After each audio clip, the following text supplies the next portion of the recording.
నేర్చుకునే బుద్ధి కావాలి నీకు. హల్లెలూయా. నీ బుద్ధి కాదు, ప్రేమించే బుద్ధి కావాలా. ప్రేమించే బుద్ధి దేవుడి వాక్యం ద్వారా తప్ప వేరేగా ఎప్పటికీ రాదండి. ఎప్పటికీ నువ్వు అనుకోవచ్చు ఏమనంటే, నేను నా ఆలోచనలు నావే, నా తలంపులు నావే, నా క్రియలు నావే, నా పరిస్థితులు నావే.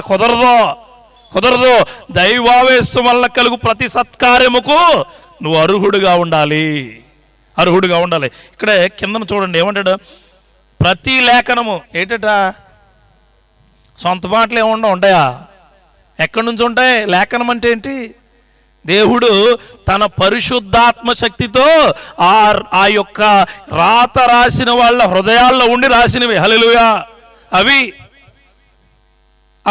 అంటే ఖండించడం అంటే ఏంటి? నీ ప్రేమ తప్పుదావులో వెళ్తున్నప్పుడు, నీ ఆలోచనలు తప్పుదావులో వెళ్తున్నప్పుడు నువ్వు తప్పు వెళ్తున్నావురా అని చెప్పడం. ఖండించడం అంటే నీ ఎదర లాంతర్